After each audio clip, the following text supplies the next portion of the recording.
आज का दौर, आज का समय बड़ा ही भयानक है।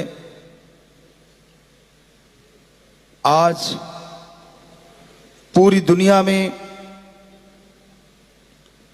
अशांति है। पूरी दुनिया में लोग दिमागी शांति के लिए, आत्मिक शांति के लिए दौड़े फिरते हैं कि हमें आत्मिक शांति मिले, चैन करार मिले। और हैरानीजनक बात है, जो चीज हम सबके अंदर है, आत्मिक शांति, उसको ढूंढने के लिए लोग अलग अलग जगहों पे जाते हैं। पहाड़ों में, उजाड़ों में, बियाबान, जंगलों में चेंजेस करते हैं वातावरण। लेकिन जब तक दिमाग के विचार चेंज नहीं होते, अंदर की सोच पॉजिटिव नहीं होती, तब तक कहीं भी जाओ आत्मिक शांति अंदर होते हुए भी नहीं मिलती। आत्मिक शांति को हासिल करने के लिए हमें बेहद जरूरी है अपने विचारों का शुद्धिकरण करना। और जब विचार शुद्ध हो जाते हैं, पवित्र हो जाते हैं, तो जो डीएनए है,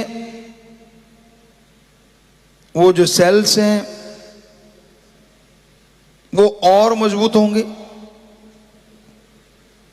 तो उनके नीचे जो चीजें भी डीएनए की पनपती हैं, अब ढाल मजबूत है तो बॉडी पे असर नहीं होता। उसी तरह डीएनए की जो लेयर है, जो सेल कह लीजिए, तो वो जितनी पावरफुल होगी तो डीएनए उतना ही अच्छा होगा। उसकी मजबूती जरूरी है। आमतौर पे देखा हमने, हमारे आर्मी मैन, कमांडो आमतौर पे टीवी पे दिखते हैं, उनकी एक जैकेट पहनी होती है बुलेट प्रूफ। अगर वो मजबूत है तो नेचुरली बॉडी सेफ है। उसी तरह डीएनए के ऊपर जो सेल की लेयर है कह लीजिए, अगर वो मजबूत है तो नेचुरली अंदर सब कुछ सेफ रहेगा। उसकी मजबूती भी जरूरी है। और उसकी मजबूती डीएनए को अगर स्वस्थ रखती है तो डीएनए फिर हमारी फुल बॉडी में है। कोई नर्व के रूप में बन गया, कोई कुछ बन गया, कोई कुछ बन गया। ये भी आज तक साइंस को समझ नहीं आई कि सेम ऐसे कैसे हो गया। सेम चीजें हैं लेकिन ये अलग अलग रूप कैसे धारण कर गई। तो ये गुरुमंत्र, मेथड ऑफ मेडिटेशन, ध्यान में जब जाया जाता है, अगर आपकी रुचि इन्हीं चीजों में है तो यकीन मानो, आप इसी को लेके ध्यान में बैठ जाओ तो जरूर आपके अंदर नए नए स्रोत खुलेंगे, जिससे आप इसमें तरक्की करेंगे और समाज का भला कर सकते हैं।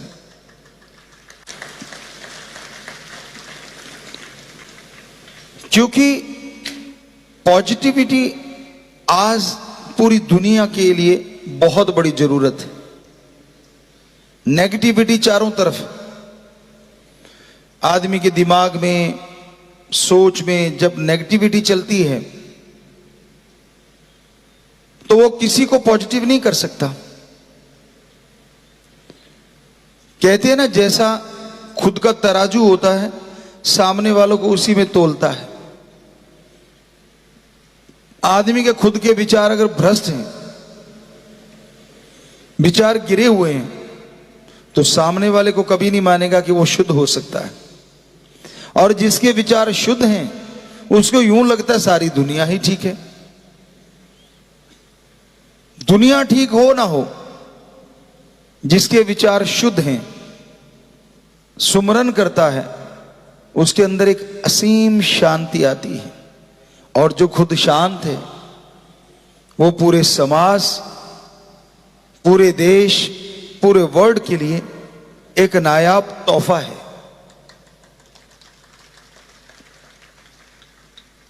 आप अच्छे लोगों की सोहबत करेंगे, ऐसे लोगों की सोहबत करेंगे तो पॉजिटिव रेज आपकी तरफ आएंगी, वो तरंगें आपकी तरफ आएंगी। आपकी संत पीर फकीर के पास जाओ, यकीन मानो आपको फील होगा, महसूस होगा कि आप एक ऐसे दायरे में जा रहे हैं, यहां पॉजिटिविटी है, यहां एनर्जी है, यहां शक्ति है, और वो शक्ति ही बताती है कि हां ये संत, ये फकीर एक उससे जुड़ा हुआ है जो शक्ति का स्रोत है। बात है सामने वाले के विचारों की, कैसी सोच लेके आता है। ओपन माइंड से आइए, खुले दिमाग से। आप खुले दिमाग से आएंगे, नैरो माइंडेड ना बनो, तंग दिल ना बनो, खुले दिमाग से आओ। यकीन मानो आप असीम शांति का स्रोत जो आपके अंदर बह रहा है, संतों की सत्संग में आके उससे जरूर जुड़ जाओगे। इसलिए तो बार बार कहते कि सत्संग में आओ जी। उसका कारण ही है, जब आप दुनियादारी में रहते हैं, समाज में रहते हैं, तो चारों तरफ बुराई का बोलबाला, चारों तरफ नशा, चारों तरफ खान पान में गंदगी, सुनने में गंदगी, देखने में गंदगी। कैसे बचाओगे अपने आप को?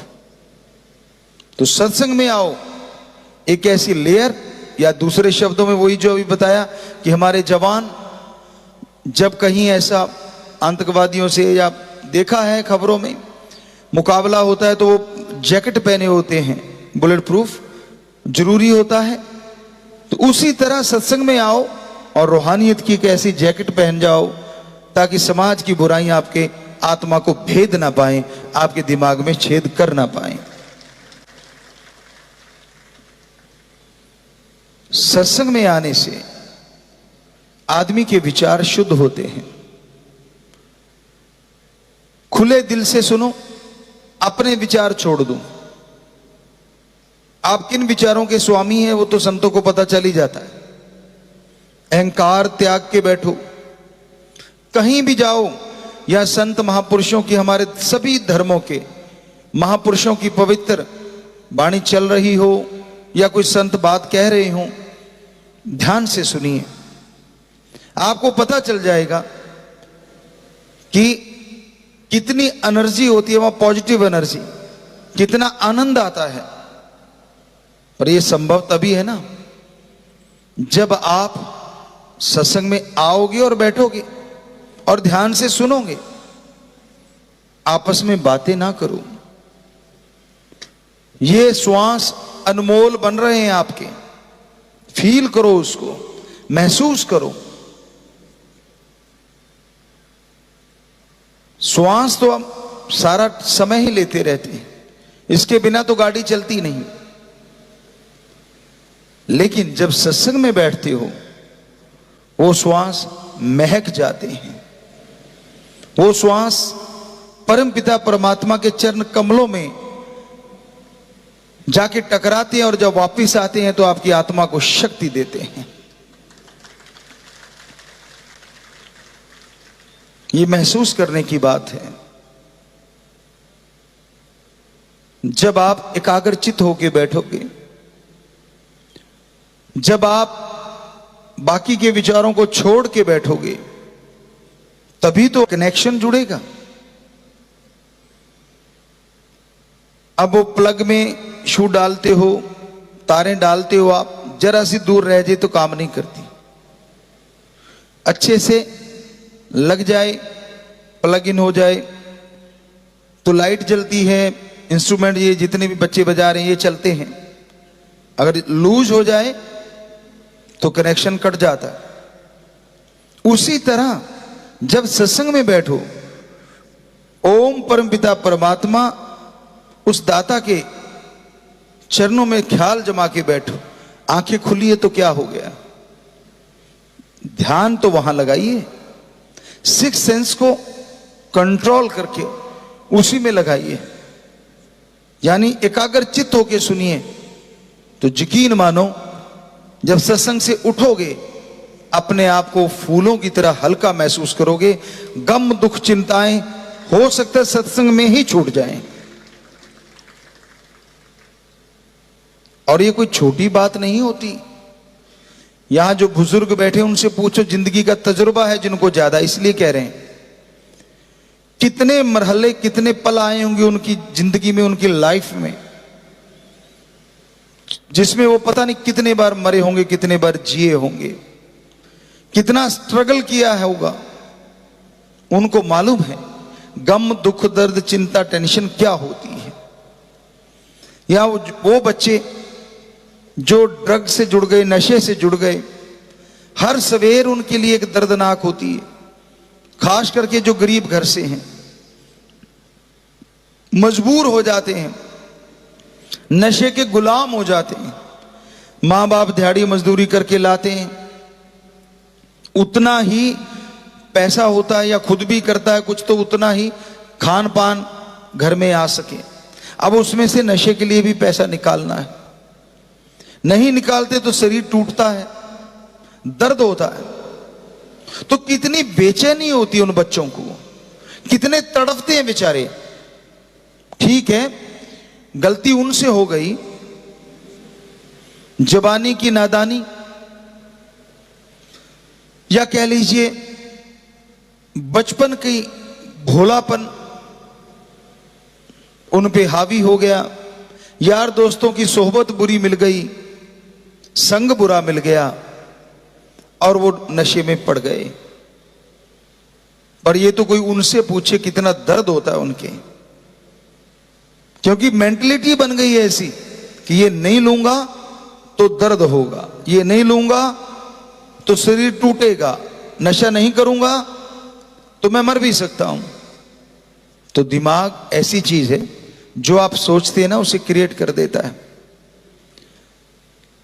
एक बात पहले भी आपको बताई थी कि कहीं पे कोई रिसर्च किया गया कि कई देशों में ऐसा है वहां इच्छा मृत्यु मिल जाती है।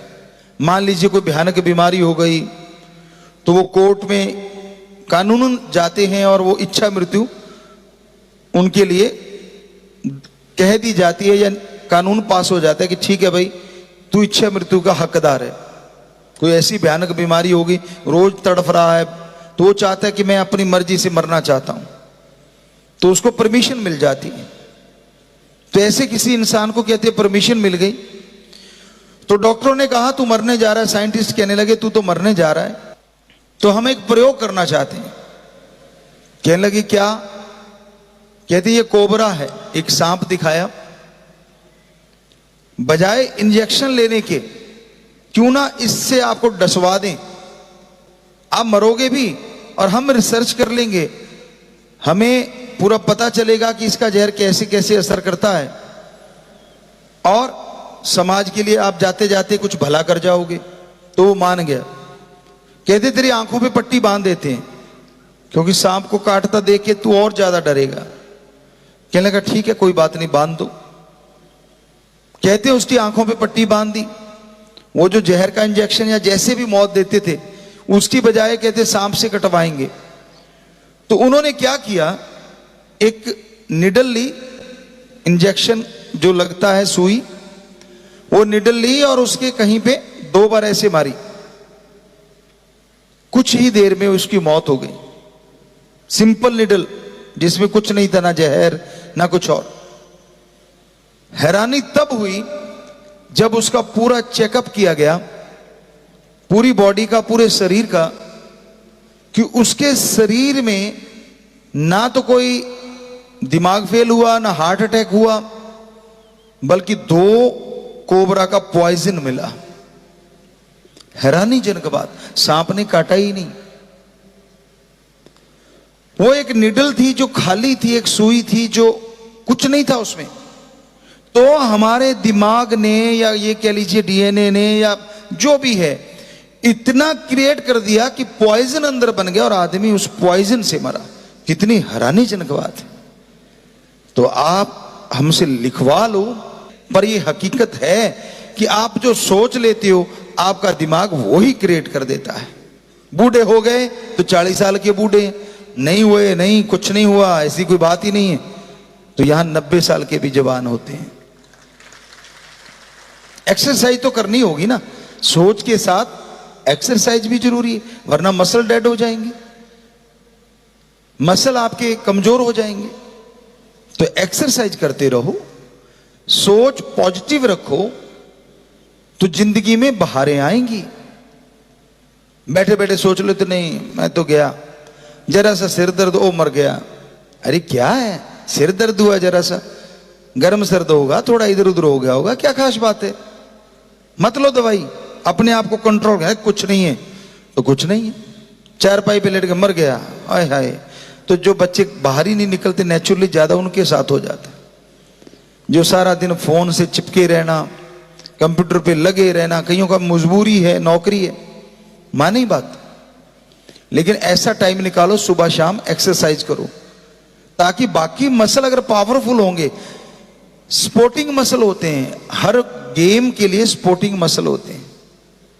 हमेशा हम कहा करते थे बहुत पहले से, और आज तो ये प्रूव भी हो गया है विज्ञान के द्वारा कि हां, तो उसी तरह अगर आपका शरीर तंदुरुस्त रहता है, मसल आपके टोन रहते हैं, यानी मसल वर्क करते रहते हैं, तो दिमाग को और शांति आएगी, क्योंकि ये थोड़ा फ्री हो लिया। उदाहरण के तौर पे कोई भी गेम ले लो आप, चलो बैडमिंटन ले लो, आप बैडमिंटन खेल रहे हैं, अच्छे प्लेयर हैं, ठीक ठीक प्लेयर हैं, जैसे भी हैं, लेकिन जब आप खेलते हैं आपकी दुनिया क्या होती है, एक रैकेट और एक शटल और वो ग्राउंड, सारी दुनिया से कट जाते हैं उस समय।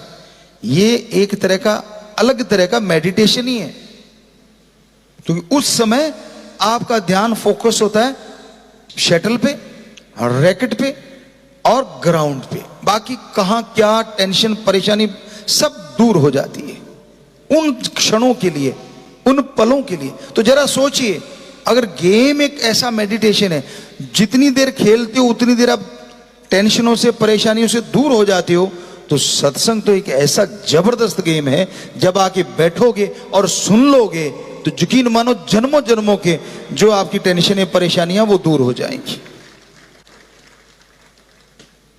ये हमारा अनुभव है। बेपरवाह जी की रहमत से 30-32 गेम खेल लेते, नेशनल स्टाइल के, स्टेट लेवल तक खेले, उनमें मेडल बहुत लिए। मेडल नहीं, तब प्लेट होती थी स्टील की, जिसपे लिखा होता था पहले नंबर पे आया। तो पुराने टाइम के 78, या हम बहुत छोटे से थे 11-12 साल के, तो उस समय की बातें हैं, ये 80 की होंगी। टूर्नामेंट हुआ था स्टेट लेवल का, तो उसमें थकावट नाम की चीज तो हमने सरसा में आके सुनी, या कई सज्जनों ने कहा मैं तो थक गया। वहां हम जानते नहीं थे, शायद अच्छे प्लेयर थे तो सारे साथी भी ऐसे प्लेयर थे। तब पता चला कि थकावट नाम की भी कोई बला होती, वहां जानते ही नहीं थे थकावट होती क्या चीज है। क्योंकि जो गेम की हम बात कर रहे हैं वो जो स्टेट लेवल के हुए थे, तो हमारे जो पीटीआई सज्जन थे वो हमें हर गेम में धकेल दे, चल तू इधर भी चल, इधर भी चल, इधर भी चल। कहते तेरे को क्या होता है, तो सारा दिन ही खेलते रहते। अभी हाई जंप करके हटे, फिर लॉन्ग जंप आ गया, 100 मीटर करके हटे, फिर 200 मीटर आ गया, फिर 400 मीटर आ गया, कि चल चल चल कुछ नहीं होता, कुछ नहीं होता। और हर किसी में आगे बेपरवाह जी की रहमत से, उनकी कृपा दृष्टि से। अब इधर ये इवेंट हो गया, अभी कच्चे में ही है, कच्चे बनैन में, और वहां कौन से ट्रैक सूट होते थे। तो कहते नहीं नहीं नहीं, वो जेवलिन फेंक रहे, चल उधर चल। अब गेम सारे ही खेले होते थे पहले, वो जेवलिन पकड़ी, उसको फेंका, ये पहले में पार हो गया काम, चल चल चल उधर, वो डिस्कस चल रहा है, वो डिस्कस थ्रो कर दिया। तो मतलब कहने का शॉर्ट पुट कर दिया।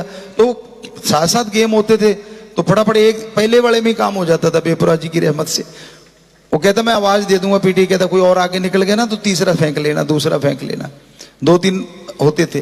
तो इस तरह से वो कहने का हमारा मतलब, हम कोई बड़ाई अपनी नहीं कर रहे, और राम जी की कर रहे हैं, हमारे शाश्वत नाम जी की कर रहे हैं, जिन्होंने ये शरीर बनाया। तो बनाया तो आप सबका भी उस परम पिता परमात्मा ने है, लेकिन आपने तो अपना एक अलग तरह का बना रखा है। कुएं के मेंढक बने बैठे हैं। तंग दिल है, सोच गड़बड़ कर जाती है, नहीं मैं मर गया, मैं लुट गया, मैं बर्बाद हो गया। बस क्यों भाई, लुटने को क्या तेरे हीरे चले गए? कुछ नहीं गया, जरा सी तकलीफ, जरा सा कुछ हुआ, इस शरीर को मजबूत इतना कर लो कि वो तकलीफ आने से भी डरे मैं किसके पास आ गई, इसको तो कोई असर ही नहीं हो रहा। तो ये दिमाग का खेल है।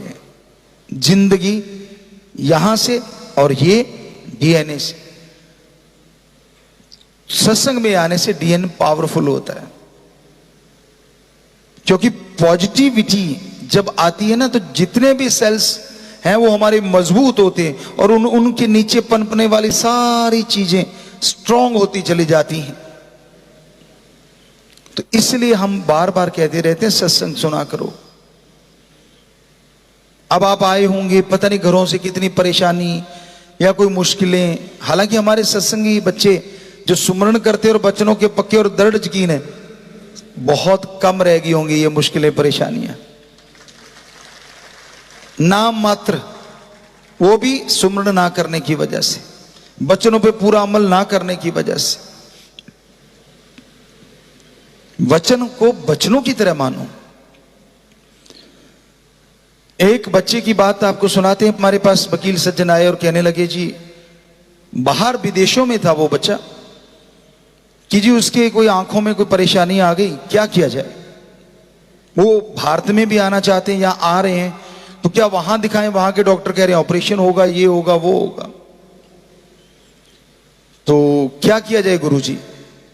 तो हमने कहा बेटा उनको बोलना इंडिया में आ रहे हैं तो फलां फलां डॉक्टर को दिखा लें, बस दिखा लें।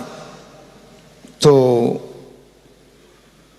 वो बच्ची वहां से आई और इंडिया में आई तो पूछा उससे, वकील सज्जन से, क्या कहा है? कहते गुरुजी ने ये कहा है कि आप जाके फला फला डॉक्टर को दिखा लो। तो डॉक्टर साहबान भी सत्संगी, अब वो वहां गए, उनको दिखाया कि भाई कैसे क्या हुआ। उन्होंने पिछली सारी रिपोर्ट दिखाई, कहते भाई हाँ ये तो है जो हमें बताया उन्होंने। तो डॉक्टर साहबान कहने लगे फिर? कहते गुरुजी ने बजन, कहते क्या कहा है कि दिखा लो। तो कहते ठीक है मैं अपने तरीके से चेक कर लेता हूं, दिखाने का कहा है तो फिर देखता हूं दवाई को। कहते नहीं दवाई नहीं, दिखाने का कहा है। उन्होंने चेकअप किया तो मुस्कुराए, कहने लगे, जो भी उन्होंने बेटी या बहन कहा कि आपकी निगाह तो 6/6 है, ठीक है कुछ नहीं हुआ।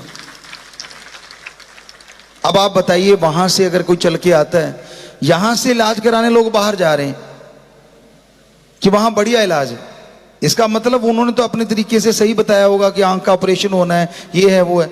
वचन किया फकीर के, हमने तो कुछ सोच के नहीं आए होते वकील क्या कहेगा, तो बेपरवाह चीज जो कहलवा देते हैं, पर आके मानने वाला भी तो चाहिए। अगर 100% मान लेता है तो रिजल्ट 100% ही निकलता है। तो इसलिए हम कहते होते हैं ध्यान से सुना करो, बातें मत मारा करो। जब सत्संग में आके बैठती हो, दिमाग को बिल्कुल निरोल खाली करके बैठो। मतलब खाली तो नहीं होता, दिमाग चलता ही रहता है। खाली का मतलब एकाग्रचित होके बैठो। क्या पता वो परमपिता परमात्मा फकीर को कौन सा ख्याल दे दे जिससे एक वचन से पूरी जिंदगी आपकी बदल जाए। गुस्सा, अहंकार, किसी बात का बुरा ना मनाया करो। ये आप नहीं जानते किस बात से आपका कौन सा कर्म कट रहा है। कई बार कुछ चीजें बड़ी अजीब लगती हैं बंदे को, यार ये तो नहीं होना चाहिए था मेरे साथ, ऐसा क्यों हुआ?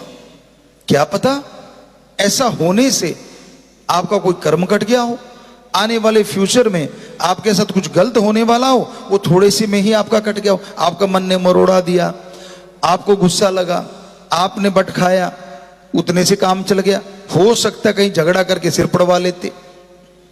ये कुछ नहीं कहा सकता। रूहानियत सूफियत बहुत गहरी होती है। तो इसलिए सुनो और अमल करना सीखो। अपनी सियानफ, अपनी बड़ाई, अपना समझदारी काम धंधों में लगाओ, बहुत बढ़िया। घर परिवार की तरक्की के लिए लगाओ, बहुत बढ़िया। पढ़ने लिखने में लगाओ, बहुत बढ़िया। पर सूफियत रूहानियत में तो संत पीर फकीर की सुन के उस पे अमल करो, क्योंकि मन जो दिमाग को विचार देगा वो कहेगा यार नहीं, तेरे लिए थोड़े ना वचन, मैं तो किसी और के लिए होंगे। नहीं, एक एक बात सुनो, मानो, यकीन मानो, उसमें से बहुत सी बातें आपके लिए होंगी। सत्संग ही वो होता है, यहां हर बंदे के लिए कुछ ना कुछ मिलता है। अगर मिला ही नहीं तो फिर वो सत्संग नहीं। ये हो सकता है कि आपकी सोच कहीं और चली गई हो जब आप बड़ा वचन आया हो सकता है कि तब आप कहीं और घूम रहे हो, सत्संग में बैठे हैं, तन बैठा है, लेकिन अंदर के विचार मन ने कहीं और ही ले गया, वो सुन ही नहीं पाए जो आपके फायदे की थी। कई बार ऐसा हो सकता है, पॉसिबल। तो इसलिए सुनो और अमल किया करो, ताकि आपकी जिंदगी में बहारें आए, ताकि खुशी खुशी आप जीवन जी सकें।